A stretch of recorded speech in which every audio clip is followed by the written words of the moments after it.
Welcome to the March Citizens Climate Lobby call. My name is Mark Reynolds. I'm a member of the Citizens Climate Lobby staff, and I'm happy to be hosting today's call. What's going to happen is in just a few minutes, I'm going to be introducing our guest. After we hear from our guest, we'll hear about our strategy for our March Lobby Week with Danny Richter. After that, I'm going to go over the few things that have happened since last month's call, and then what we're inviting people to do this month. This is a big moment for us. Some type of climate package is going to come out of Congress in the next several months. And what we're going to try and do is over the next several months, make sure that that package is serious and it includes a price. So those 501 people who signed up to be meeting schedulers for our March Lobby Week, so hopefully most of those people will be successful. In April, we'll be having a business conference. Local job creators are so important to the way Congress looks at things. And then in June, we'll be having our annual conference virtually, and we'll set out to see the whole Congress again during that. So we have a big opportunity in front of us, and it's important that we're successful. I also want to introduce a couple of special guests today. So I want to welcome Pam Saunders. Pam and our founder Marshall Saunders provided all of the initial funding for quite a few years for Citizens Climate Lobby. In addition to that, Marshall's extraordinary vision and courage is why we're all here. I also want to thank Joan and Erwin Jacobs for being here. They endowed the chair of climate policy and research at the School of Global Policy and Strategy, University of California, San Diego, which is the Marshall Saunders Chancellor's endowed chair. And that's why we have our guest today. So we were so happy to meet when the chair was formally endowed, and we got a chance to find out a little bit more about her. But Joan and Erwin, thank you again for that.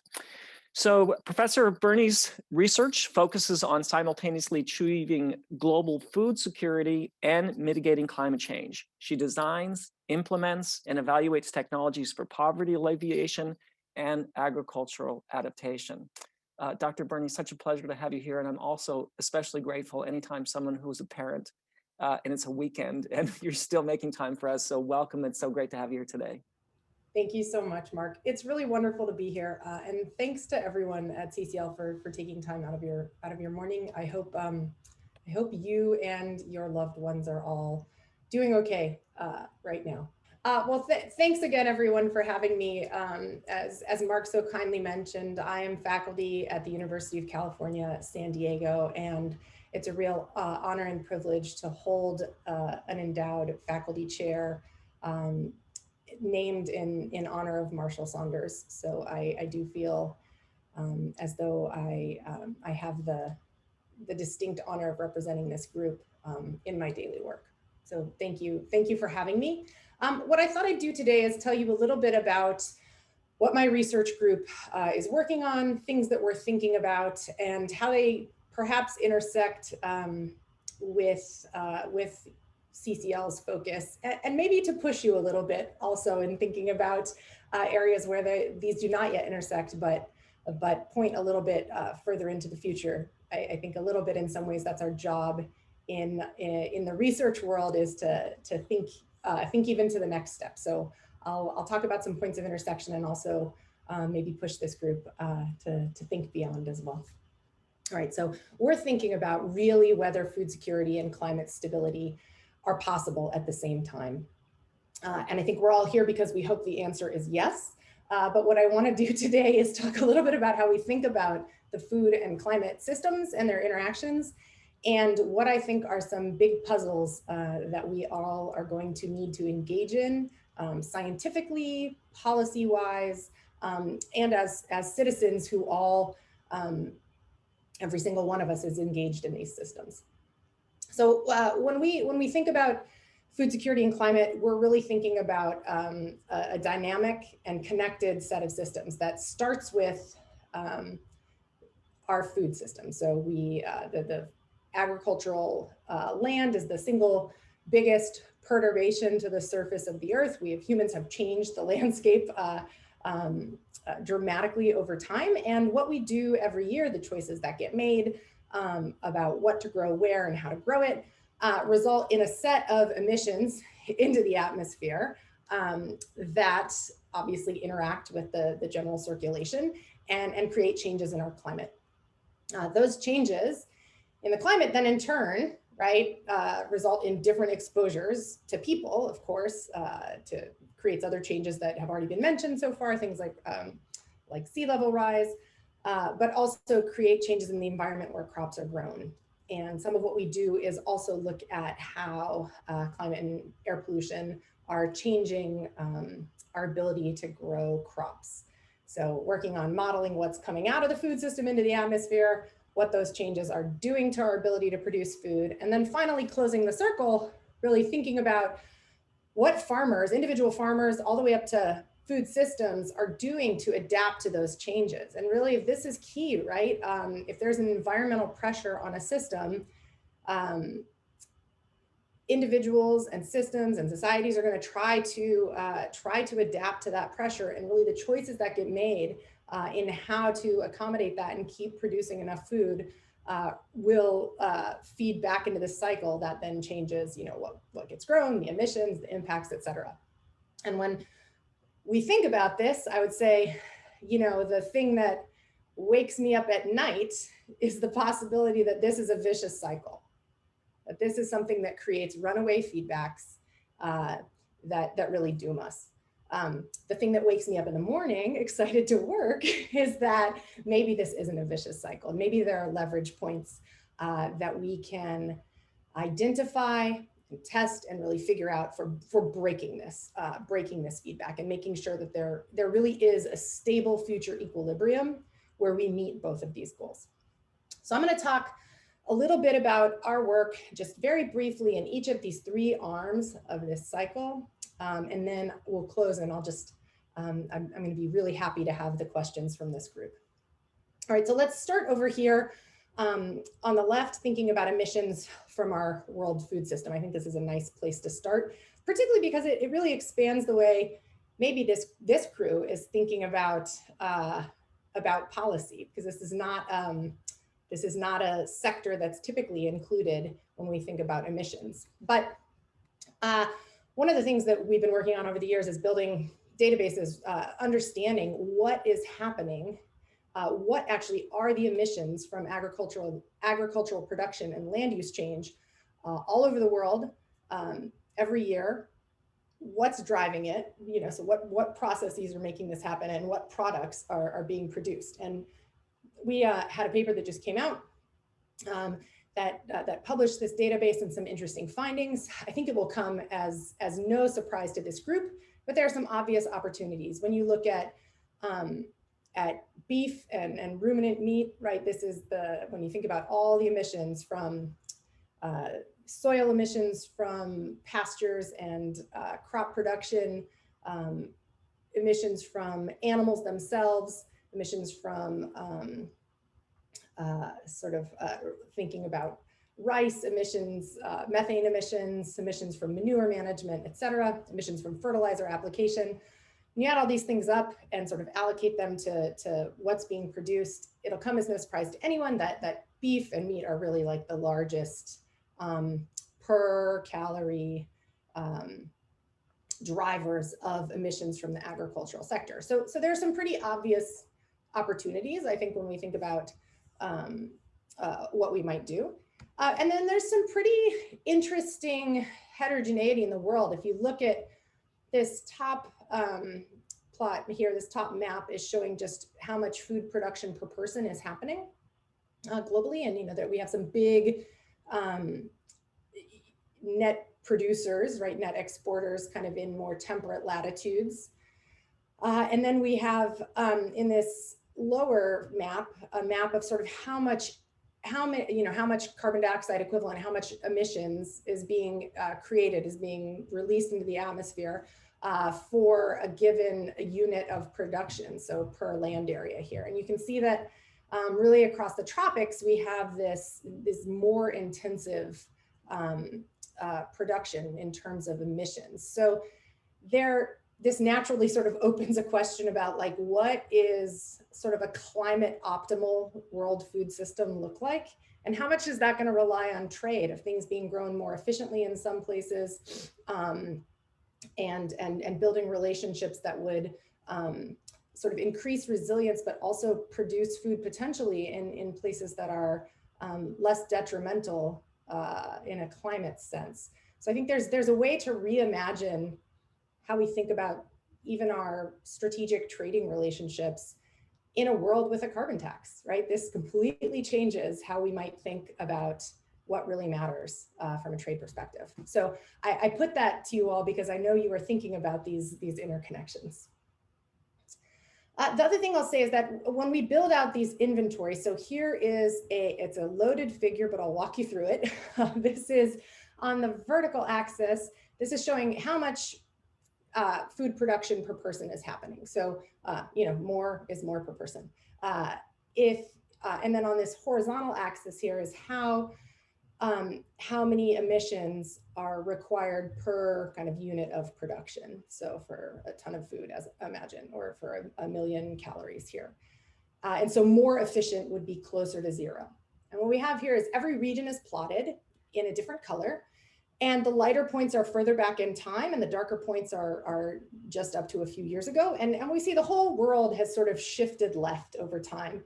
We have become much more efficient from a climate perspective in the ways that we've produced food. And here, the global average is this big black line. But when we look at this plot, something that jumped out to us was really this question of, is there like a floor on how efficient we could make food production? So when you look at this, line kind of jumps out that we haven't crossed. It looks a bit like hopefully not a threshold, but it jumps out. And that's about a half a ton of carbon dioxide per person per year in food production. And we haven't driven food production below that regionally ever.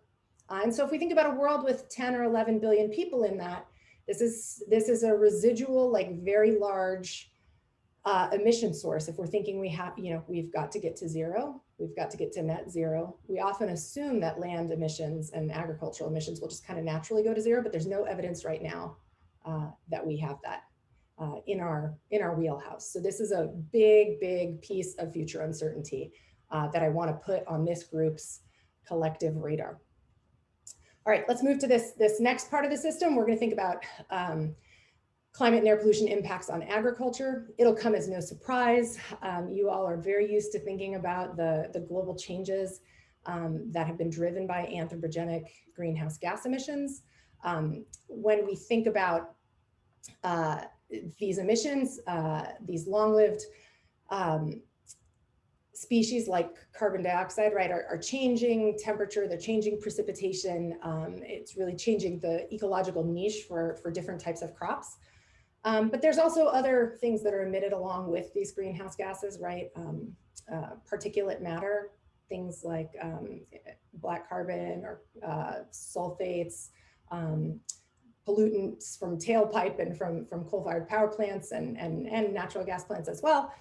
These are also having important impacts in the areas where in the bread baskets of the world, including the United States. So these things, in addition to sort of longer run changes in temperature and precipitation, pollution is directly toxic to plants and is changing the environment by reducing and changing the amount of sunlight that plants are exposed to, and also sort of adding to these temperature and precipitation changes. So we look at these things jointly. So here's just a set of figures looking at sort of the corn, our local corn and soy basket in the United States. If you want to look at sort of our energy, electric power production laid on top of that map, we've got a bunch of power plants, scattered in this main producing region, and we monitor pollutants, and we've leveraged this to try to understand what's happening. A couple of just very quick results. Looked at what happened over the past decade plus as our economy really shifted away from coal and towards natural gas. So we saw coal-fired plants shut down in a bunch of places, and new natural gas plants be put into use in other places. We sort of statistically relate all of these things, and it's pretty robust finding that shows that when coal plants shut down, nearby corn yields increased across the country. And so looking at sort of millions of bushels over the past decade plus, due to these shutdowns. So this raises a kind of interesting, I put this out here to you because it raises a connection that is sometimes harder to draw between the climate and agricultural communities, but I think we're really strongly aligned in terms of damages and benefits that would accrue from some of the actions that you all are supporting. We've looked into this further, and even when you zoom in and look around power plants, so there's a lot here, but I'll walk you through it. There's a really strong yield gradient if we look at corn around power plants, where yields are lower the closer you get to the facility, and then they sort of rise around it. And we've done a lot of investigation into this. And we really think it can only be explained by these pollution gradients around these coal plants. So we've tried to put even better numbers on this and look over time and look at sort of what these different pollutants are doing. Ozone, particulate matter, sulfur, oxides of sulfur and oxides of nitrogen. And while the air has sort of gotten cleaner over time, we're still looking at a few percent yield reductions on an annual basis from these other emissions from power plants. So not even thinking about the carbon dioxide here. This is just everything that's piggybacking on the carbon dioxide. So, this may be a leverage point that's an important one as we think about how do we build coalitions, broad coalitions that all recognize that we are all going to benefit from this kind of policy. All right, last part of the cycle. Let's think about how farmers and systems are adapting. When I want to come back to, this is close to me. This is the Salton Sea Irrigation District. When we look at that emissions inventory that I started with, I just want to draw your eye to this central line here, this emissions E, this black line. So this is what food system emissions have been doing relative to 1961 when we that's the earliest we're able to build this. And you can see that, there's sort of a steady rate of emissions. And then very recently we have this fairly big increase. And if you look at what that's broken down into, we sort of break this into two big categories. One is agricultural emissions. That's what's happening on the farm, right? Soil emissions, manure management, animal emissions, rice emissions, et cetera. Emissions on the farm. And then there's emissions from land use change, LUC here. So that's conversion, expansion of cropland, conversion of native habitats into farmland. And when that cropland expansion happens, all of the carbon, almost all of the carbon that's in the sort of native ecosystem is released into the atmosphere. It may take some time. Some of that wood may spend a few years as furniture, but really ultimately it's making its way into the atmosphere. And when we look at this breakdown, about half of the emissions are from each of these two things. So first thing that jumps out is when we think about adaptation to the world food system, we really want to stop the expansion of cropland into native habitats. That's just a really big opportunity.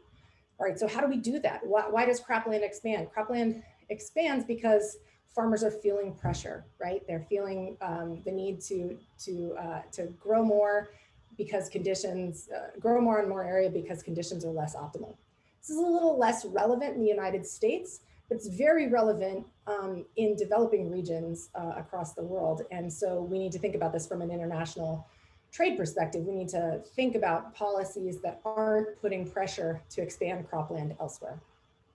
How do we think about making our farms more resilient around the world and here? Well, one idea I wanted to bring to this group is to think about irrigation, right? So we know that irrigation is incredibly beneficial at low levels of development.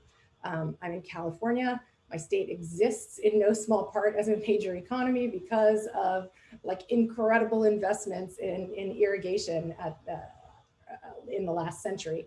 But this is sort of true all over the world, right? Irrigation has driven smallholder productivity, rural productivity that has been a booster for development. But we also know that at high levels of development, right, irrigation often tips into unsustainability. So I also still sit in California where we are rapidly depleting aquifers in the Central Valley.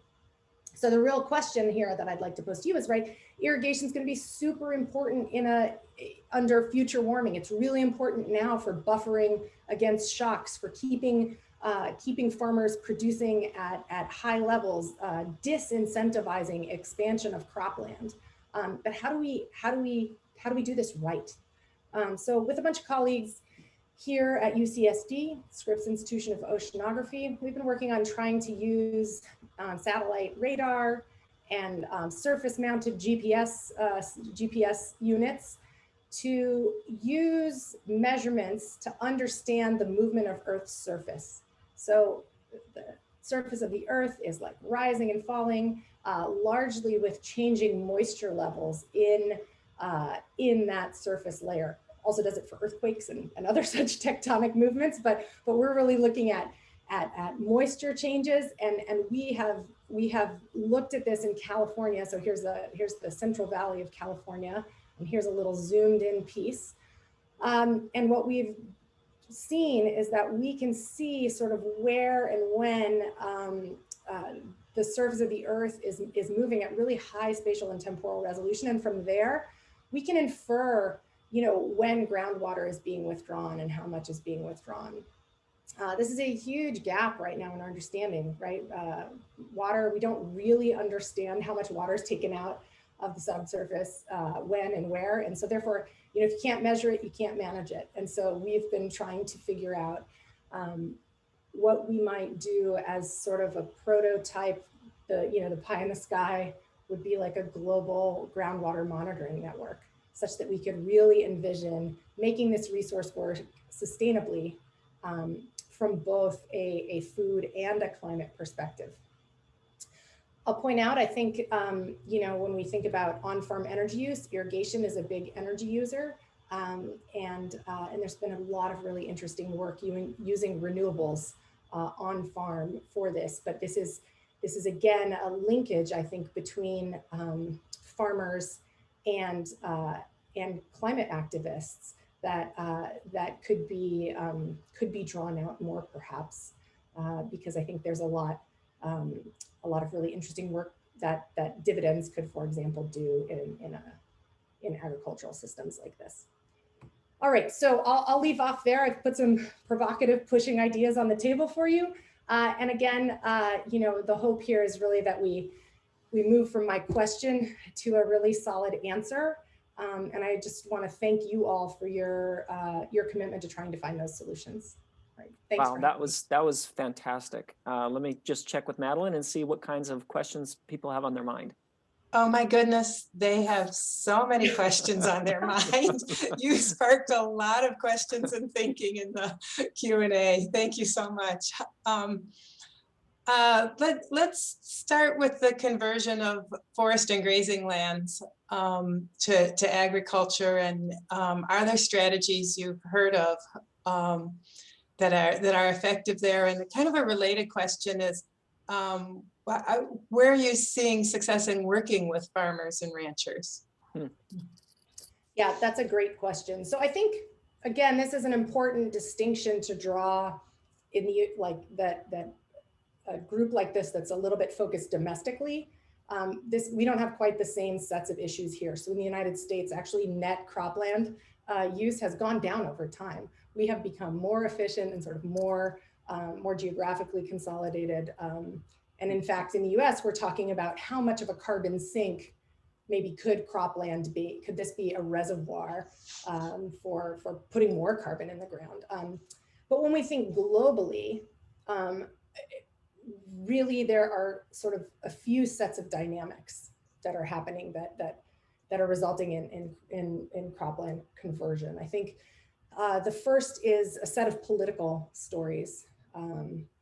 Giving mining permits in the Amazon, giving out, foresting, logging permits during election cycles. I have a student who just did a fantastic project showing that deforestation globally increases in election years in democracies, right? So thinking about the political stories behind this is one thing. And then I think there's sort of a direct environmental pressure on farmers' stories, right? Which is, if you are a livestock farmer or a mixed livestock and crop producer, and you are in the middle of a drought, you face a really terrible choice. right? You know that that the local ecological niche is better for you if it's maintained and healthy, but you also can't let your animals die in a given year, right? Especially if you're a poor farmer. These are your assets and your income. So I think often we see these weather shocks really putting a lot of pressure on local ecosystems, right? Leading to overgrazing,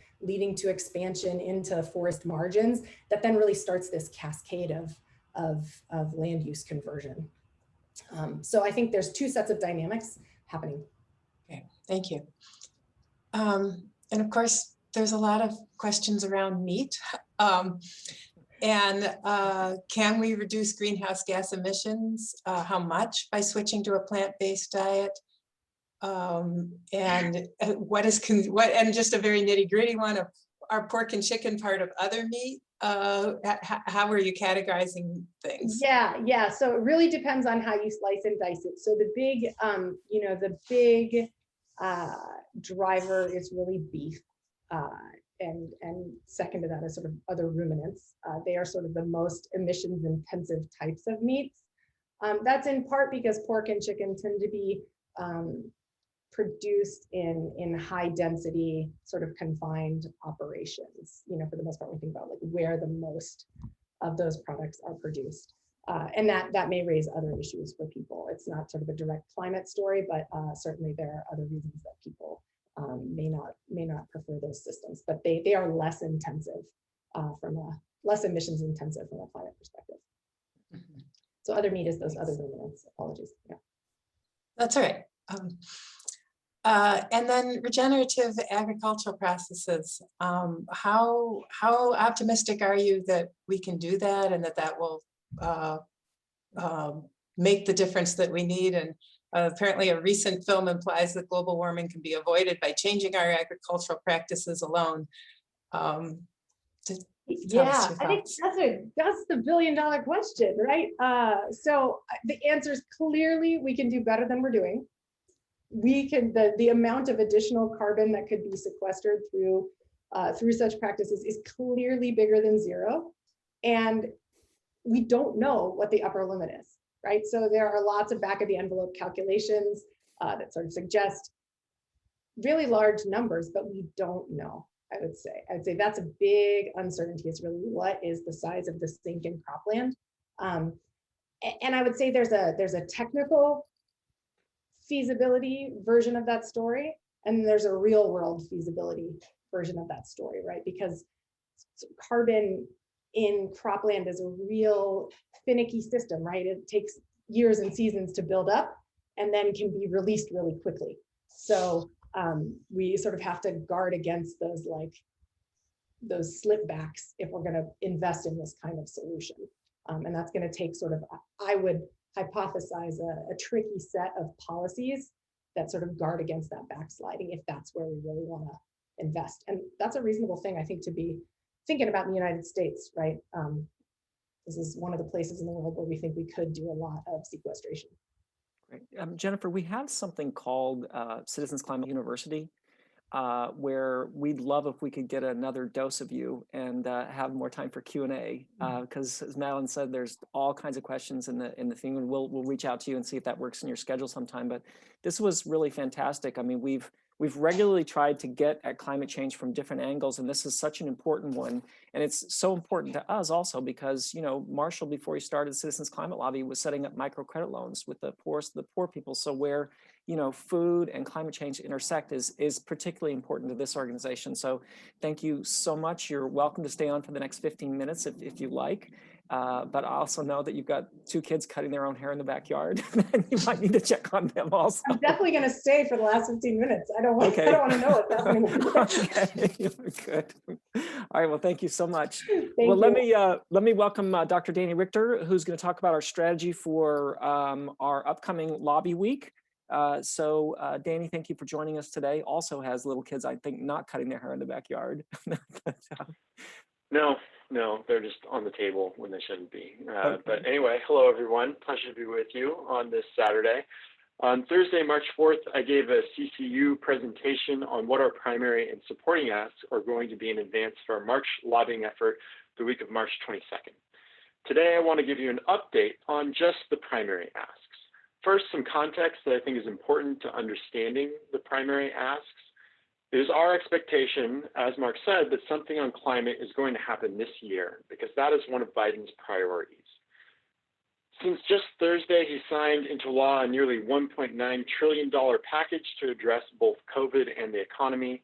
Right about now, he, his administration, and his party are going to be pivoting to the next priorities, which are racial justice and climate change. Both of these conversations are very tied to infrastructure, and they will be in the policy debate.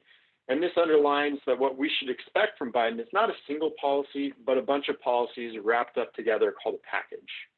Right now, it is not at all clear that a carbon price will be included in that package. In my CCU, I stated two imperatives for CCL, and one of them, the primary asks, were directly designed to address. Since it is not a guarantee that a carbon price will be included in Biden's climate package, we need to do what we can to make sure that it is included. So there are two things that we need to do to respond to this imperative. And the first way of achieving this imperative is to convince Democrats that a carbon price is sufficiently popular that they'd actually be bad politicians if they didn't support it, because they'd be failing to reflect their constituents' will. And the second way would be to convince enough Republicans to get on board with a carbon price, and I think the magic numbers are 3 or more in the Senate and 10 or more in the House. And so to meet these imperatives, for what I believe is the first time ever, we have 4 separate primary asks. We usually try to keep it more simple than this, but this year has so much going on that we thought it necessary to do 4 in order to keep you effective. And here they are. For Senate Republicans, support the Energy Innovation and Carbon Dividend Act. For House Republicans, get to the table, support a carbon price. For Senate Democrats, be ambitious, co-sponsor a carbon price. And for House Democrats, support the Energy Innovation and Carbon Dividend Act. We also supplied 2 supporting documents making the case that carbon pricing is popular. One was designed for Democrats in mind, that's the one on the left, and the other was designed with Republicans in mind, that's the one on the right. I recommend that you send the appropriate one of these supporting documents to your member along with the appropriate primary ask in advance of your meetings. The 2 asks for Republicans have the same 4 talking points, which are effective, good for the economy, durable, and fair. And the 2 asks for Democrats have the same 3 talking points, effective, fast, and durable. So really the biggest difference is that primary ask, the main thing at the top, and the introductory text is slightly different to make the connection between that ask and these talking points. I also explained the reasoning behind the different asks in detail in the video, but perhaps the biggest surprise comes with the Senate Democrat ask. In that ask, we named 4 bills that are up on the screen now that they can co-sponsor, only one of which is the Energy Innovation and Carbon Dividend Act. The other 3 are carbon fees or taxes, but this is still a big change for CCL, especially since they had only Democrats on them when they were introduced in the last Congress. The reason to not focus only on the Energy Innovation and Carbon Dividend Act is because all last Congress, we asked senators to support it when it was reintroduced, but it was never reintroduced. I want to learn from that. One of those other 3 has already been reintroduced, Senator Durbin's bill, and we need to be responsive to that first imperative of getting a carbon price into the coming climate package by making it popular. Getting senators of the majority party to co-sponsor a policy type that is always a good way to demonstrate popularity. So that's what we're doing. So what about Republicans? Does this mean that CCL is abandoning bipartisanship? Of course not. Of course, we're not abandoning bipartisanship.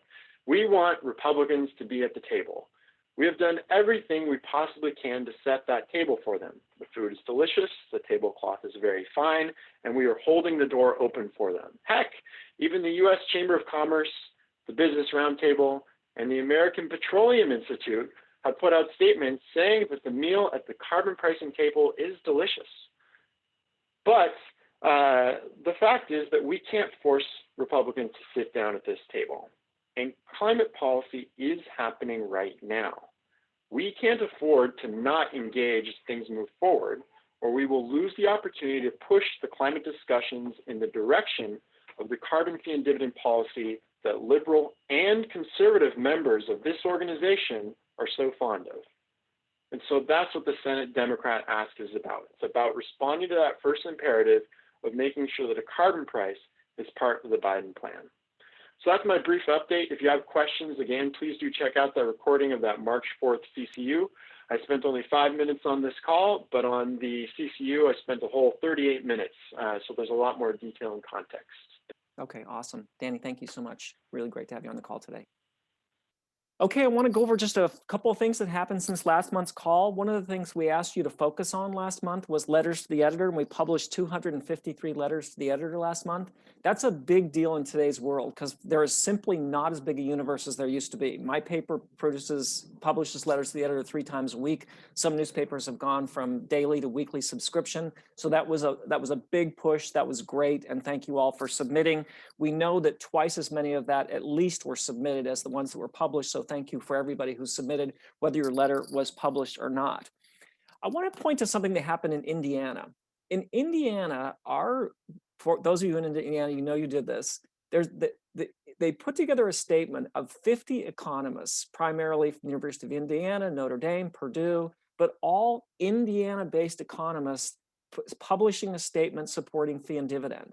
It was just the economists speaking. It wasn't branded as anything CCL. It was just the local experts in that community who said, this is the consensus experience of economists in Indiana. In Indiana, they believe that carbon fee and dividend is a good thing. So thank you all for whoever was part of that. That was really, really smart.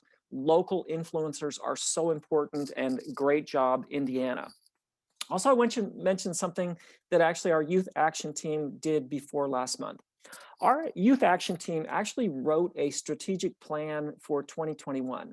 And the reason I bring it up is this does not look like somebody's high school paper. In previous iterations of my life, I had to evaluate a lot of business plans. And this is a professional, well done, produced business plan. So for the youth action team, everybody who was a part of that, that is really, really impressive. The other thing I want to mention is a lot of you remember our guest speaker from January, Noah Kaufman, who's published a lot of papers related to our work, including one that analyzes the emission reductions from the Energy Innovation and Carbon Dividend Act. And if you remember him being on the call in January, he talked about getting to net zero by 2050, that the timelines in the Energy Innovation and Carbon Dividend Act met those different time thresholds and got us on track to be at net zero by 2050. A lot of you probably noticed that Mr. Kaufman has now joined the Biden administration, and I must say that we are pretty excited about that. Okay, so what are we doing this month? First and foremost, one of the things that I love about Citizens Climate Lobby is we only have 2 fundraisers per year. One we have at the end of the year, and one we have now. And the one now is always focused on monthly donors. And our development department set up a really great program where for monthly evergreen donors, for the next 3 months, your donations will be matched on a 3-to-1 basis. So if you donate $1, there'll be a $3 match over the next 3 months. So for those of you who it works, we're obviously at a really crucial juncture of our work. And if you can become an evergreen donor, we would be very grateful for that. And if you are on social media, I'm going to show you a video that's about this particular campaign in just a moment. If you could share that video as part of the campaign, we would be really, really grateful. Then we have a couple of other actions. One is also to go big on media. So fantastic work last week of getting all those letters to the editor published. Keep doing that. But also it's a huge opportunity for op-eds this month. As we get closer to the administration taking action on climate and Earth Day, there's opportunities for you to publish updates. There's opportunities for you to get published the ones that we send out. You could write one in conjunction with one of the local endorsers. So, you know, this is a important time to push not just on social, but also traditional media. And then I mentioned that we are having our business conference. And so if you have local businesses that have endorsed either fee and dividend or Energy Innovation and Carbon Dividend Act, please invite them to sign up for that, or other people who are interested in it, please invite them to sign up. Local job creators are so important to members of Congress. Let's have that effort be a really, really big deal. Okay, so we have a short video that we are going to share with you in just a second now, so you can cue that up, Brad, sorry. One of the things that I love about both our development department and our marketing department is they find ways of bringing fun and joy to what we're doing. I think sometimes if you were to describe what we're doing in one word, the most accurate description sometimes might be hard. So I think it's important to find ways to lighten it up a little bit. And so here's the video that they created to talk about this evergreen campaign. Okay, Brett, thank you. Life has become one big subscription package. You got your shows, your food, your not so essential oils. Every need is taken care of, except for this. Love of Our Planet has no subscription package. Until now! We're launching the all-new donation subscription service from Citizens Climate Lobby. It takes money out of your account every month, free of charge, and donates that money to the nonprofit of your choice, as long as that choice is us. Simply set your monthly payment amount and click subscribe. And if you sign up during March, we'll triple match your donation for 3 months with a gift match from grassroots angel donors. And your new subscription comes with all sorts of perky benefits, like a complimentary warm, fuzzy feeling each and every month. And for just this month, if we reach our goal of 7 billion subscribers, you get a free zero-emissions pony. And for premium subscribers, all this is ad-free. So please subscribe. Any donation helps, and any amount is triple matched. Visit citizensclimate.org/subscribe to subscribe. Just subscribe. I mean, this is a no-brainer. What's the issue? Did they see the pony? Did you see the pony?